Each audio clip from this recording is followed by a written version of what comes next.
seen this. Yeah, this is the one with the Desert Eagle pistol right here. Where he has the book, and it's like the desert. You try to block it with a Desert Eagle pistol. Watch it. Lisa Perez decided their YouTube channel needed more views. Their wholesome family videos weren't working, so they switched to pranks. The numbers went up. Pedro figured if pranks worked, extreme pranks would work even better. So he came up with a simple test. See if a book could stop a bullet. Yeah. He would hold a 1.5-inch encyclopedia to his chest. Mona Lisa would shoot it from 1 foot away. Yeah. Simple. They set up cameras and invited over 30 friends anybody to else watch. remember this? The gun they chose was a Desert Eagle, one of the most powerful handguns in the world. She pulled the trigger. The bullet went straight through the book and killed Pedro instantly. Puppet Combo? I can't play that new Puppet Combo game because it's only on console. Unless, do they, wait, hold on real quick before I continue this. Do they have that new Puppet Combo game on their website, on the Puppet Combo Patreon thing? Because I'm subscribed to their Patreon, I'm pretty sure. Hold up. Puppet Combo. Ah, that's bright. Hold up. I'm looking. Hold up, I'm looking. Yo, happy birthday, Aubrey. Chat, tell Aubrey happy birthday, Aubrey. Yeah, I saw the ill game. That game looked like it's gonna be good too. Bet, appreciate you, Tip. Thank you, Tip. Okay, bet now. I'll look that up too. Thank you.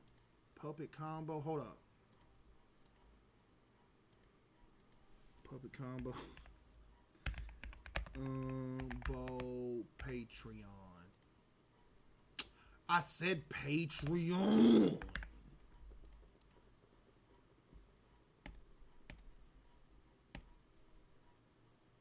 Hold up. I can't show this page because I remember some of them old Puppet Combo games got just straight up just butt nakedness in it. Backrooms. Hold up.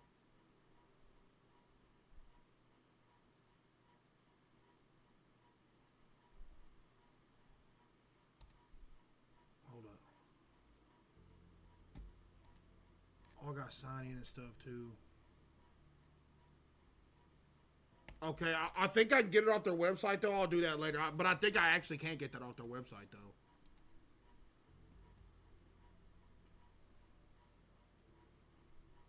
Ah, sharp pain behind my left eye. Ah. Ah. Ah. Chat, by the way, who all is crunk for Wednesday, bruh? Bro. Dadgum. Fears to Fathom. Fears to Fathom Wednesday. I was going to duo it with Jinxie, but he's doing like an Elden Ring marathon.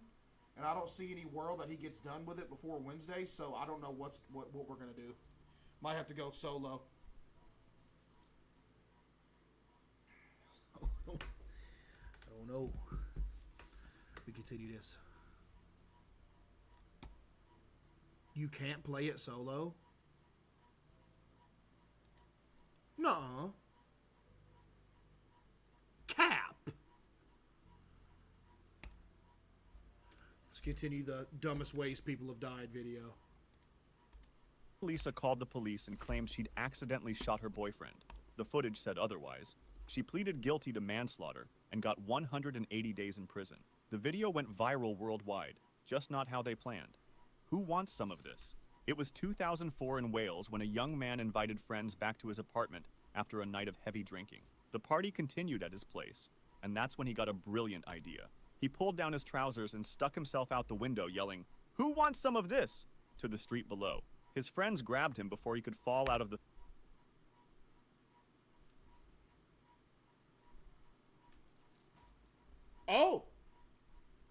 three-story window. The next morning, he admitted it had been pretty stupid. He promised he'd never do anything like that again. That very evening, he was drunk again. And once again, he pulled down his trousers and started yelling, somebody "Who wants do some of this?" something about out the this window. guy. This time, his friends weren't close enough to grab him. He tumbled out of the 3-story window and died on impact. Oh, man. The patriotic hat. On July 4th, 2024, in Summerville, South Carolina, Alan Ray McGrew decided to take his patriotic costume to the next level. The 41-year-old HVAC technician was hosting a neighborhood block party. Hey, there's people in here that brag about being an HVAC tech. All the time. Whole group of them. Dressed in a red, white, and blue Uncle Sam outfit with a top hat. The drinking had started around 6 p.m. Fireworks were planned for the evening. Alan loved his country and looked forward to celebrating each year. At around 10:20 p.m., Alan placed a large firework right on top of his Uncle Sam hat. No. His wife Paige thought he was just messing around. Surely he wouldn't light something on his head. He had already lit it. The firework exploded and caused what paramedics called massive head trauma. Alan was dead instantly. He had become his own fireworks display. The DIY bungee jump. On July 12th, 1997, Eric Barsha decided to go bungee jumping on his day off. The 22-year-old fast food worker couldn't find any bungee jumping places in the area, so he figured he'd do it himself. He picked a railroad bridge in Lake Accotink Park, Virginia. It was 70 feet high, perfect for a homemade bungee jump. Eric tied together several bungee cords and reinforced them with duct tape. He was really thinking about... Reinforced them with what? Run that by me again. Eric tied together several bungee cords and reinforced them with duct tape. He was really thinking about safety. He tied one end around his leg and the other to the bridge. Then he jumped. There was just one problem with his plan. Eric never considered that bungee cords stretch when you fall. The cords he'd tied together were already a few feet shorter than the bridge height. When they stretched, they became even longer than the distance to the ground. Eric hit the pavement 70 feet below with such force that he died instantly. A local man found his body the next morning with the bungee cord still attached to his leg. His grandmother told reporters he was always so smart in school. The fish that fought back. In 1998, a man from Ohio was hanging out with his friend when he got dared to do something stupid. His friend was cleaning out a fish tank and said that one of the fish, about 5 inches long, had been eating all the other fish. The man decided to give this fish payback. He would swallow it whole. Why is that something that would make you mad? Oh, this fish is eating all the other ones. I'm gonna have to take this into my own hands. Bro, what?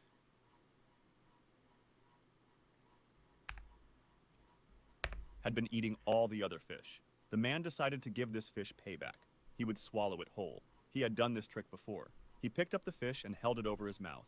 Then he gulped it down. The fish fought back. It got stuck in his throat and was too slippery to pull out. He couldn't breathe and struggled for several minutes while his friend called 911. When paramedics got there, the man was dead. Dude. Turtles with the 5, thank you. But the fish was still alive with its tail. You know, if you ever, like, if there's ever a situation where you've ever considered swallowing a fish, don't do it, because you can't take the fish back out, because if you try to pull the fish back out, the scales are going the reverse way and it'll latch onto the side of your throat and you can't pull the fish out. I actually think I've heard a story about this happening, like when I was a kid. Sticking out of his mouth. Both the man and the fish died. The fake robbery. And the fish died too? Sticking out of his mouth. Both the man and the fish died. The fake robbery. On January 18th, 1977, Italian footballer Luciano Recchiaconi had a brilliant idea.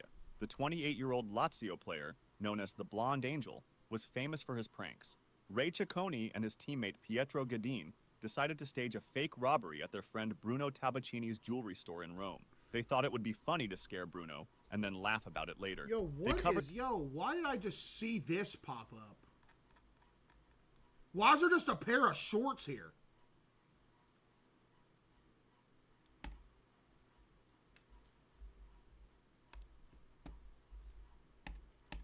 Covered their faces and walked into the store with guns out, yelling, "Hands in the air! This is a stick-up!"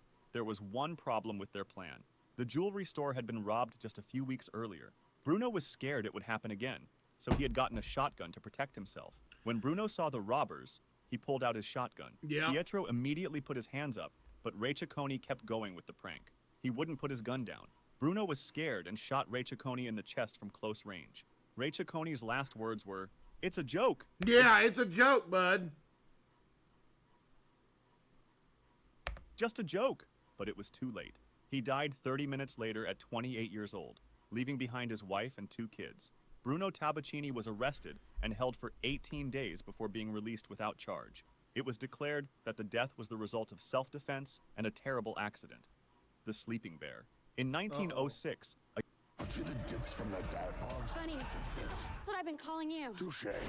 Man, I hate movies, bro. I hate movies. People on Depop really What you watch mean this there's stuff. gigantic combat scene going on and y'all are just having a casual conversation in the middle of a combat scene? Bro, what do you mean? Pennsylvania was out hunting when he found a huge black bear lying Good, touche, good. Like, bro. on the ground. The bear looked dead, and the hunter thought he got lucky. He found a free bear without having to shoot it. So he got out his knife and started cutting up the animal right away. There was just one problem. The hunter never checked if the bear was really dead. He just started cutting. The bear wasn't dead. It was sleeping. When the hunter started cutting it, the bear woke up angry. It attacked and tore the hunter to pieces. The hunter died right there. The scooter duel. In 2004, what? 2 Taiwanese college students met up one evening and had a few drinks. After talking, they both found out they liked the same girl on campus. This got them upset, and they decided to have a contest to see who would get the right to ask her out. How did they settle this? Rock, paper, scissors? A coin flip? Nope. Let's They both decided to die joust on a like scooter. knights. But instead of horses, they would use their scooters. The rules were simple. They would ride straight at each other at full speed, and whoever turned away first would lose. So without helmets or any safety gear, the two rode their scooters directly at each other, hitting 50 miles per hour.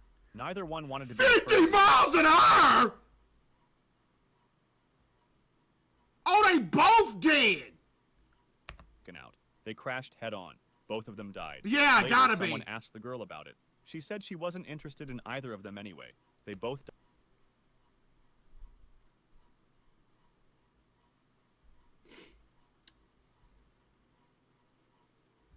died for nothing. The water thief. On April 19th, 2022, Easter Monday in Italy, a 46-year-old man was thirsty. All the stores were closed for the holiday, so he broke into a grocery store to get some water. He found a huge tower of water bottle boxes stacked up by the workers. Instead of taking a bottle from the shelf, he decided to pull one from the middle of the stack. What are you doing? Anyone who's played Jenga knows this is a Big- bad idea. big dog. He grabbed a bottle from a box right in the middle of the tower. The whole thing came down on top of him. The man got crushed under all that water and died right away. Store workers found the mess the next day when they came to work. They started cleaning up the fallen boxes and lifting It them just one finds by a one. body. When they lifted the first box, an arm stuck out. The police watched security camera footage to see what happened.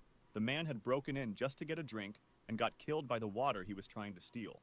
The unbreakable window. Gary Hoy was a lawyer in Toronto. Oh my goodness, I've heard this story. Have y'all heard this story? I know I've heard this one. I ain't gonna spoil it. He worked on the 24th floor and had a weird habit. Whenever law students visited his firm, Gary liked to show them how strong the windows were by running across his office and slamming his whole body into the window. Gary had done this dozens of Yep. times. The windows never broke. On July 9th, 1993, Gary was giving law students a tour. "These windows can't break," he said. He ran backward and threw himself at the window. It worked perfectly. He bounced right off.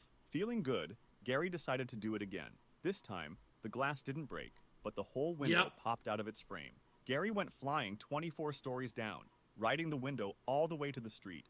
The law students and his co-workers watched in horror. Gary had hit that window so many times over the years that he'd loosened the frame. He died instantly.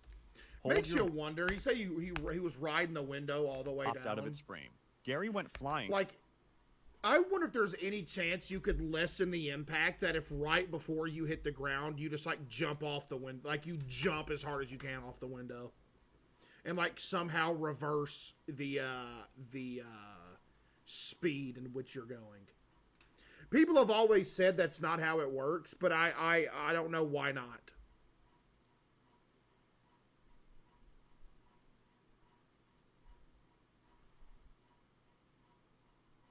Too much momentum? No, I get that, but wouldn't it like lessen the momentum? Like maybe it takes it from a 24-story fall to like a 12-story.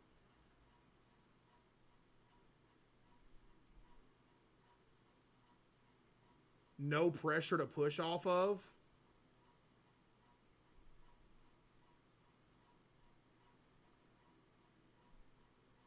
Okay, so say it's an airplane falling from the sky and you were on top of the airplane. Could you jump last second if you're on top of the airplane?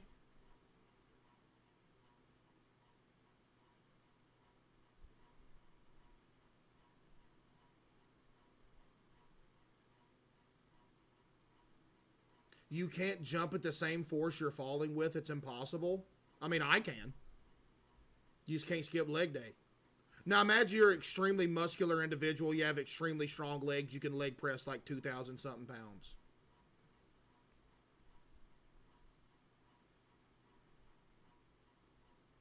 Then, man, whatever. 24 stories down, riding the window all the way to the street. The law students and his co-workers watched in horror. Gary had hit that window so many times over the years that he'd loosened the frame. He died instantly. You'd try it, though. You'd 100% try it. In your last moments, you'd try it. You'd be like, all right, I'm going to try it. Actually, I think in that situation, if you're like on top of the window and it's going, you'd try to like grab the front of it and pull up and see if you can like catch some wind and float down like a piece of paper or something. Playing on iPhone? Now you can play Unlocked on PC with Google Play Games. Unlock bigger screen. Hold your Wii for a Wii. In Oh my goodness, I remember this story too! 2007, Jennifer Strange heard about a radio contest in Sacramento. The 28-year-old mother of 3 wanted to win a Nintendo Wii for her kids. The contest was called Hold Your Wii for a Wii. Yep. You had to drink water and hold it in without using the bathroom. Jennifer showed up with about 20 other contestants. They started drinking bottle after bottle of water. As hours went by, contestants dropped out to use the bathroom. Jennifer held on. After several hours, Jennifer started throwing up, but she didn't quit. Jennifer won the contest and got her Nintendo Wii. Yep. She went home feeling terrible. The next day, she called in sick with a massive headache. Yep. A few hours later, Jennifer was dead. Got water She had died poisoning. from water intoxication. Too much water made her brain swell up. Her 3 children lost their mother over a video game. Yep. Her family sued the radio station and won $16.5 million. Road Rage Showdown. In 2021, 2 drivers crashed on Interstate 80 in Berkeley. Doxed. Nobody got hurt, but both drivers got out to argue about it. They didn't pull over. They started yelling at each other right in the middle of the highway. Cars were flying by. The 2 men kept shouting and making threats. Then a Mini Cooper came down the road. The driver swerved to avoid the damaged cars, but couldn't miss the 2 idiots fighting in traffic. The Mini Cooper hit both of them. They both died instantly. The Mini Cooper driver was traumatized. The umbrella trick. Back in 1999, a bizarre story out of Bonn, Germany made headlines. It was said that a local street performer had built his career on extreme tricks. He was normally just a sword swallower. He could apparently fit long That's balloons, crazy. metal rods, and even umbrellas down his throat. Crowds loved it. One day, Is this the one where he... during a performance, he decided to push the act further. He grabbed a folded umbrella and began swallowing it to show off his skills. While sliding the umbrella down, he accidentally pressed the automatic release button on the handle. The umbrella snapped open while still in his throat. The crowd watched in shock. The performer collapsed instantly. It sounds like the perfect Darwin Award, but there's one problem. Nobody has ever confirmed it actually happened. Sword swallowers themselves later came forward to call the story impossible. A folded umbrella is far too wide to even fit down a throat. That leaves the umbrella trick as one of the most popular Darwin Award legends. Yeah, and I also don't know if it would have enough pressure to, like, kill you if it opened.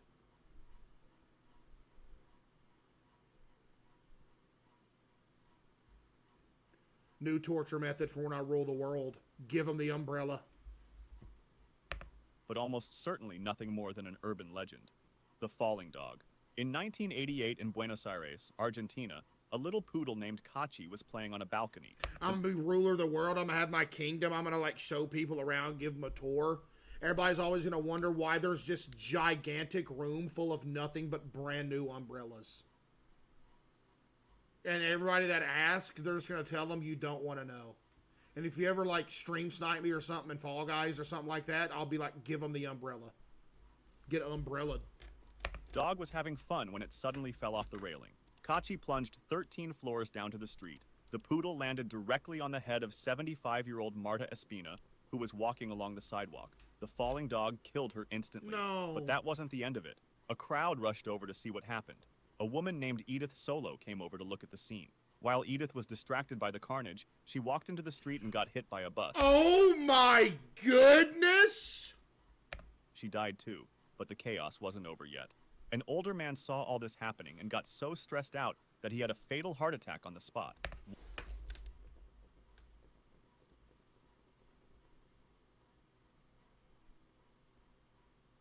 Now hold up just a minute, buddy. Nah, see, now it's getting a little ridiculous. Now it's getting into the territory of, I don't know if I can believe this at this point. Like, let's stop. What happens next? Somebody walks up and, like, snaps their ankle on the sidewalk, falls over, and busts their head on the road? Come on, bud. One falling poodle killed 3 people in 5 minutes. Kachi the poodle probably has the highest kill count of any dog in history. The bridge jump. On May 24th, 2019, 2 friends from Texas were driving south through Lake Charles, Louisiana at 2 in the morning. Alejandro Cazares was behind the wheel. Roberto Moreno was riding shotgun. They came to a drawbridge that was up to let boats pass. A safety gate blocked the road. Most people would wait for the bridge to come back down. Not these guys. Roberto got out of the car and pushed the safety gate up out of the way. He jumped back in the car. Cazares drove under the gate and headed straight for the bridge ramp. They stopped for a second at the bottom. Then Cazares put the car in reverse, backed up, and floored it. What? Going to jump the gap. Even my dad would never consider doing something like this. Like in an action movie. The car went airborne for a brief moment. Then it crashed Yeah, into the no water below. chance. The car sank to the bottom. Cazares was trapped inside and drowned. Moreno was found outside the submerged car, but he drowned too. The plastic bag beekeeper. In 2002, a Brazilian farmer found a beehive on his property, so he decided to get rid of them by using fire. The farmer put on gloves, long pants, and a long-sleeved shirt. He sealed everything with tape so bees couldn't crawl into his clothes. Then he put a plastic bag over his head and sealed it tightly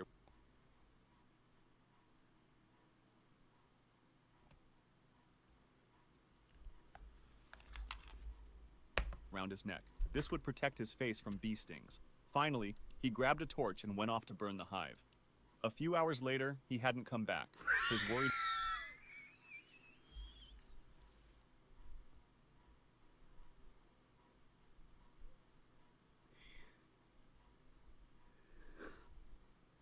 Yo, I'm not laughing at the dude dying, bro. I'm just laughing at the way that they cut that frame right there, bro. That's like, why'd they do that, bro?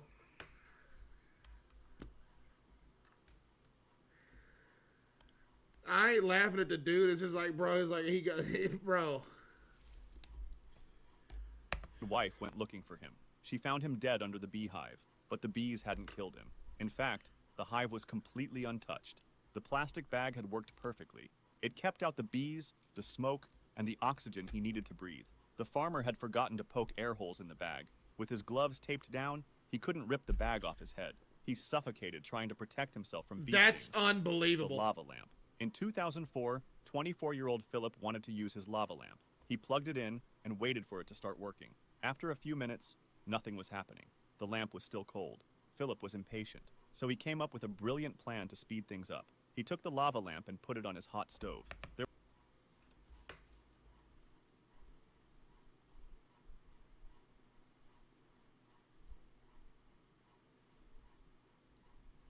This is something y'all would do. I can guarantee you half the people in here would probably do something like this and think it'd work. I don't know why y'all laughing. Y'all do the same thing. There was just one problem Philip didn't know about. Lava lamps are only designed to handle temperatures up to 40 degrees. A hot stove gets way hotter than that. The lava lamp quickly overheated and exploded. Glass shards flew everywhere. One piece of glass went straight into Philip's heart. He died Golly, instantly. Phil. The chimney grenade. On January 13th, 2005, 55-year-old Marco decided to clean the chimney in his workshop. He tried using a simple broom, but it was too small for the job. He needed to improvise. Marco figured he needed a chain to pull the broom through the chimney and a heavy object to weigh it down. Looking around his workshop, he found what he thought was perfect: a grenade. His plan What? What do you mean? What? Where'd he get a grenade on top of it? Marco figured he needed a chain. Oh, he was looking through his workshop. He found something that he thought would be perfect. A grenade. First off, why would he think that? Second off, why did he have a grenade? Pulled the broom through the chimney and a heavy object to weigh it down. Looking around his workshop, he found what he thought was perfect, a grenade.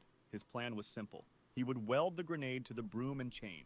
Then he could pull the whole thing through the chimney. Marco got out his welding equipment and started working. He failed to Unbelievable. think about what might happen when he put a flame near a grenade. As soon as the welding torch touched the grenade, it exploded. Marco was killed instantly. The chimney was left completely untouched by the blast. If you enjoyed this video, subscribe. Wow. I would have liked a little bit of backstory onto why he had a grenade in the first place. But, I don't know. Chat, do y'all have a grenade in y'all's garage? Is that something that's like normal and I just don't know? Maybe that's like normal. Maybe everybody just has a grenade. But I'm over here mostly